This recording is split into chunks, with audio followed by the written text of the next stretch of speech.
বিপিন ককাইদেউ বহুত দিনৰ মূৰত লগ পালোঁ, দেখিলোঁ বিপিন দাক। আৰু এইফালে আমাৰ আছে এজন বিতুল।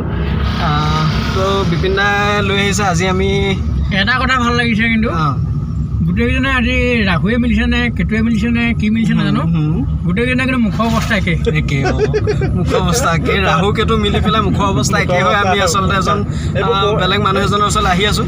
ইয়াৰ ক্ৰেডিট ক্ৰেডিট গছটো কৰোণা এইটো এটা কথা।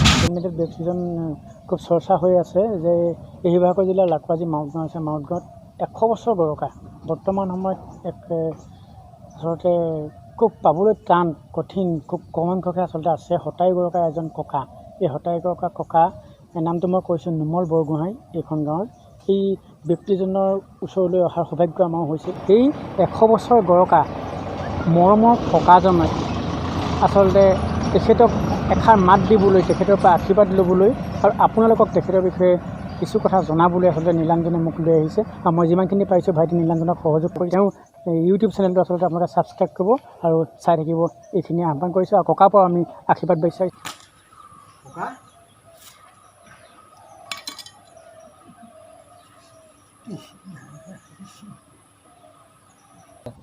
ককা, আমি আচলতে জানিব পাৰিছিলোঁ যে আপুনি ভাৰতবৰ্ষৰ স্বাধীনতা সংগ্ৰামত অংশগ্ৰহণ কৰিছিল। পূৰা অংশগ্ৰহণ কৰা মোক সেয়া কৈছোঁ নহয়। 1942 3 মাৰ্চত শিমলুগুৰিত মহাত্মা গান্ধীক পাইছোঁ। মহাত্মা গান্ধীক আপুনি লগ পাইছিলে? কেতিয়া লগ পাইছিলে? 1942 3 মাৰ্চত। কেনেকৈ লগ পালোঁ? তেওঁ মানে ট্ৰেইন এখন আহিছে, ট্ৰেইনখনত আহিছে ডবা 3টা। সেই ডবা 3টাৰ ভিতৰত মুগা পুহি আছে। মুগা পুহি আছে? গছ মুগা, এৰী মুগা, তাঁত বৈছে, সূতা কাটিছে, কাপোৰ চিলাই কৰিছে, তাৰপৰা সূতা পকাইছে। সেইবিলাক মানে দেখুওৱা আছিলে নে দেখাবৰ প্ৰদৰ্শনীমূলক? প্ৰদৰ্শনীমূলক। এইটো মানে অসমত দেখুৱাবলৈ আহিলে মহাত্মা গান্ধীয়ে। হয়। মই কেনেকৈ লগ পালোঁ? তেওঁ কিন্তু ব্ৰিটিছ বিৰোধী নহয়, গতিকে বাহিৰত নোলায়।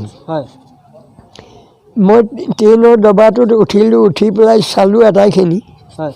এটা ডবাত মুগা আছে, গছ মুগা আছে, ডাং এডাল হেৰি পেলাই দি ৰছী এডাল দি তাত চুমপাত ওলমাই দিছে। শুকাই গ'ল একেবাৰে, মানে মুঠি মাৰিলে মানে ভগা হ'ল, শুকাই গ'লত নাখালে। মই ঘৰলৈ আহিলোঁ। ঘৰতে চোতালতে চুম গছ আছে, কেঁচেলু আছে, আমি চব পোহা। আপোনালোকেও মুগা ঘৰত পুহিছিলে? পুহোঁ। নুনি আছে, তাৰ এখিনি লৈ পেলাই গ'লোঁ। ট্ৰেইনৰ কাষতে চাইকেলখন ৰাখিলোঁ, ৰাখি পেলাই উঠিলোঁ। আপোনাৰ কিমান বয়স তেতিয়া? তেতিয়া মোৰ 26 বছৰ। 26 বছৰ? 42ত আপোনাৰ 26 বছৰ বয়স? মোৰ জন্ম হ'ল 1913 চনৰ 2 মাৰ্চত। 13 চনৰ 2 মাৰ্চত? হয়। আৰু তাৰপিছত আপুনি তাতে ট্ৰেইনৰ ডবাটোতে মহাত্মা গান্ধীক লগ পালে? লগ নাপায়, ইভাগে নাপাওঁ।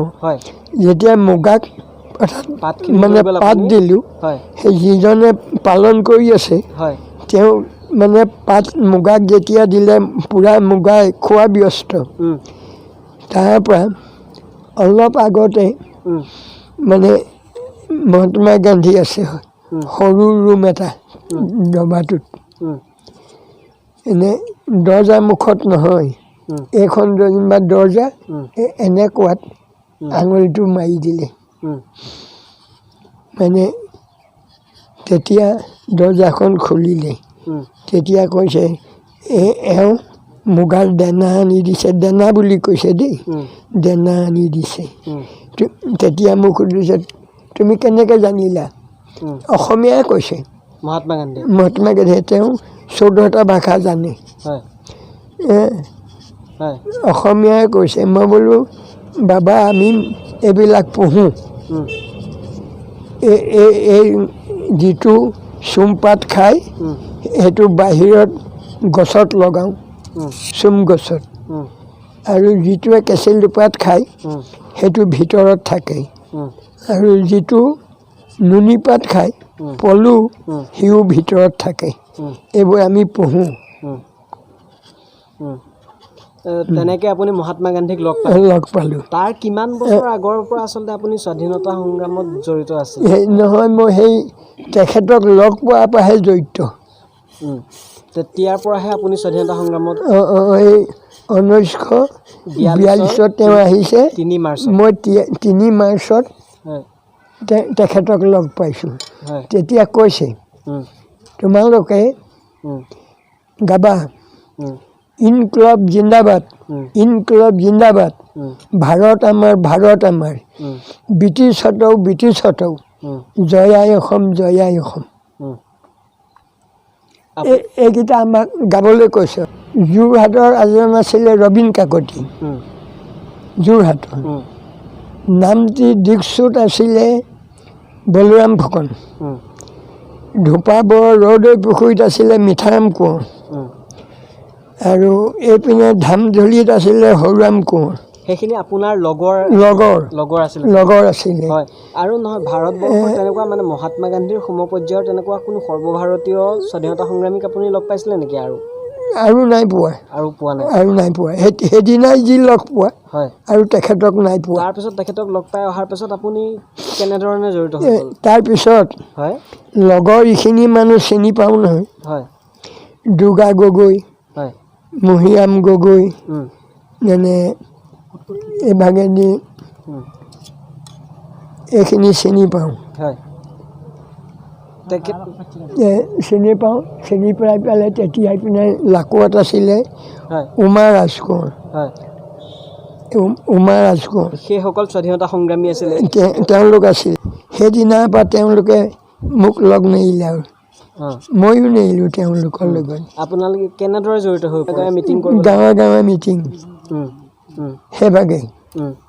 আৰু তাৰপিছত গাঁৱে গাঁৱে মিটিং কৰিলে, মানুহক সজাগতাৰ কাম কৰিলে। সজাগতাৰ কাম কৰিলে। আকৌ ইফালে মুকলি হৈ ফুৰিবও নোৱাৰি নহয়, পুলিচে ধৰে।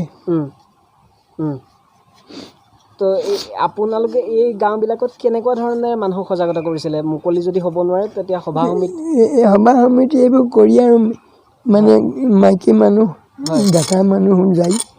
কিছুমান যায়, কিছু লোক নাযায়। এইভাগে দিয়ে কৰি পেলাই আপুনি জেললৈও যাবলগীয়া হৈছিলে নেকি? জেললৈ লক্ষেশ্বৰ গগৈলৈ সৈতে 21 দিন থাকিলোঁ শিৱসাগৰত। শিৱসাগৰ জেলত? কেতিয়া জেললৈ যাব লগা হৈছিলে? 21 দিন থাকিলোঁ। কিমান চনত সেয়া? সেইটো 44 নে 45 হৈছিলে তেনেকৈ। 44-45 চনত শিৱসাগৰ জেলত জেল খাটিছিল? জেল খাটিছিল। হয়। তাৰপিছত পুলিচে কিবা অত্যাচাৰ কৰিছিলে নেকি আপোনালোকৰ? অত্যাচাৰ নাই কৰা, খালি লৈ নি পেলাই জেলত সোমোৱাই থৈ দিলে। ঘৰলৈ কেতিয়াও বিচাৰি অহা নাই? ঘৰলৈ বিচাৰি আহে, নাপায় নহয়। থাকোঁ হাবিতহে, ঘৰত নাথাকোঁ। দিনটো ফুৰিলোঁ, গধূলি হাবিত সোমাই গ'লোঁ। হাবিত সোমাই গ'লোঁ মানে আমি কুঁহিয়াৰ খেতি কৰোঁ। কুঁহিয়াৰ খেতি কৰাবোৰত কুঁহিয়াৰ পৰাত ঘৰ আছে, সেই ঘৰত সোমাই থাকোঁ। আপুনি একেবাৰে এতিয়া যে এইবিলাক কৰি আছে, আপুনি একেবাৰে শৈশৱৰে পৰা এই স্বাৱলম্বী হোৱাৰ কাৰণে এই কামবোৰ? সৰুৰে পৰা নহয়, এইটো প্ৰায় মই 60 চনৰ পৰাহে কৰিছোঁ। এই বাঁহ বেতৰ কামটো। তাৰ আগতে কুঁহিয়াৰ খেতি কৰিছিল? তাৰ আগত কুঁহিয়াৰ খেতি কৰিলোঁ। আৰু কৰি কাঠৰ কাম কৰিলোঁ। কাঠৰ মিস্ত্ৰী কাম। এতিয়া প্ৰায় আটাইখিনি বস্তু বিচনা চিচনা মোৰ নিজৰ হাতেৰে বনোৱাই আছে। সেইখন ভাৰতবৰ্ষ, যিখন ভাৰতবৰ্ষৰ কাৰণে আপোনালোকে সংগ্ৰাম কৰিছিলে, পৰৱৰ্তী স্বাধীনতাৰ পৰৱৰ্তী সময়ত সেই সপোনবোৰ বা তেনেকুৱা এখন ভাৰতবৰ্ষ আপোনালোকে পাইছে বুলি অনুভৱ কৰেনে? এতিয়া তেনেকুৱা এখন ভাৰতবৰ্ষ মানে এতিয়া যদিও পাইছোঁ, এতিয়া ব্ৰিটিছ থকা হ'লে আমাৰ ভাৰতে বা অসমে ইমানখিনি সম্পত্তি উন্নতি কৰিব নোৱাৰিলেহেঁতেন বুলি আপুনি ভাবে? ভাবোঁ কেলৈ আমাৰ ওচৰত বাগান আছে এইখন ঘাঁহ কাটিবলৈ যাওঁ। এতিয়াও আপুনি ঘাঁহ কাটিবলৈ যায়? নহয় এই চেঙেল ইয়াতে আমি হয়তো নাজানো নহয়। এইডাল ডাং এইকেইডাল ৰছী কাচি গৈ আছোঁ। সেইফালৰ পৰা যদি চাহ বাঢ়িলে এইডালত মাৰ মাৰি এই পাছফালৰ পৰা মাৰ মাৰি উল্টাই পেলাই দিলে। যদি ছাতিটো লৈ যাওঁ এইভাগে দি ছাতিটো বেতডালে মাৰি অফলীয়াকৈ দিব। জাপিটো যদি মূৰত থাকে লাহেকৈ বেতডাল লগাই ইভাগে পেলাই। এতিয়া আমাৰ অসমৰ মানুহে যি ইচ্ছা যায় এতিয়া ইচ্ছাপূৰ্মতে গাড়ী ঘোঁৰা ঘৰ দুৱাৰ চব বনাই লৈছে, কিন্তু ব্ৰিটিছৰ দিনত গাড়ী ঘোঁৰা ল'বলৈ নিদিয়ে। চাইকেলখন উঠি গ'লে এইফালৰ পৰা চাহ বাঢ়িলে ঠেলা মাৰি দিব। মানে তেওঁলোকৰ পৰ্যায়লৈ তেনেকুৱা পৰ্যায়ত আছিলে। তেতিয়া দিনত চাইকেলো নাই, বহুত কম। এটাই কথা LP স্কুলটোহে পাৰ হ'লোঁ, বাকী আৰু লাকোৱাত এতিয়া টানটিয়া হ'ল, তেতিয়া লাকোৱা বুলি আছিলে স্কুল, তাত নাম লগাই লৈছিলোঁহে। এসপ্তাহমান যাবলৈ দিলে, তাৰপিছত স্কুল এৰুৱাই দিলে। কেলে? গৰু ৰখ ভাত খায় খেতি ঘৰৰ দেউতাই হয়, সেইকাৰণে আপোনাৰ টানটিয়া স্কুলত পঢ়াৰ সপোনটো পূৰা নহ'লে। আমাৰ দিনত আছিলে বোলে ওলাল জাকি মাৰি ফুটুকি কুকুৰা, ওলাল জাকি মাৰি তৰা, ওলাল জাকি মাৰি আমাৰে নাচনি বিহুতলি শুৱনি কৰা।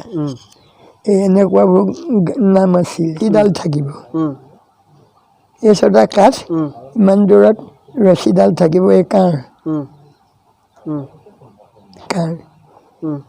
এইটো লাহেকৈ এই মানে জোৰডালৰ পৰা এৰুৱাই দিয়াৰ লগে লগে কাঁড় যাব, 8ডাল কাঁড় একেলগে যাব। সেইখন ধেনু আপুনি নিজে বনাইছে? কি নাম কৈছে ধেনুখন? ফাগ ধেনু। তো ঘৰৰ ওচৰতে তেনেকৈ বজৰং পাৰ্টিকো আপুনি ভয় খুৱাই দিছিল। আৰু স্বাধীনতা সংগ্ৰামৰ এনেকুৱা কিবা স্মৃতি আছে নেকি বিশেষভাৱে আপোনাৰ মনত থকা? হয়, এতিয়া ভালেমানখিনি অন্যায় কামো কৰি থৈছোঁ। সোণাৰী ডাকবঙলাটো জ্বলাই থৈছোঁ।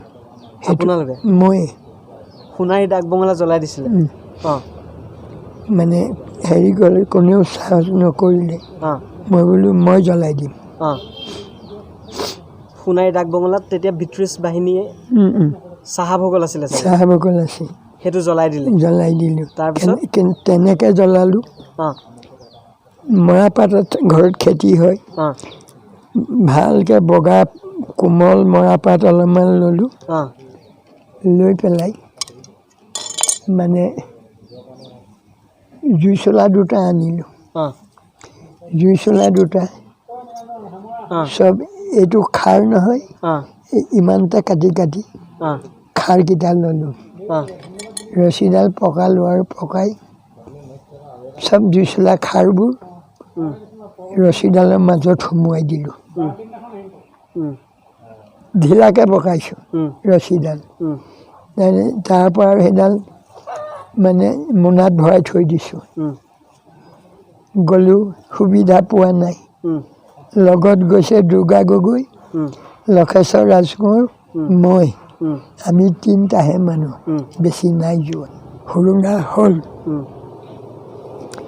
লাহেকৈ আৰু ইটো জুই চলা মাৰি ৰছীডাল জ্বলাই সম্পূৰ্ণ যেতিয়া 2 আঙুলমান 3 আঙুলমান জ্বলিলে ৰছীডাল, জ্বলাৰ পিছত জোৰেৰে ডাকবঙলাটোৰ ওপৰলৈ দলি মাৰি দিলোঁ। ককা আপুনি এনেকৈ ভালে থাকক আৰু আমাক আশীৰ্বাদ কৰি যাব, দেশখনকো এইভাগে আছোঁ আৰু।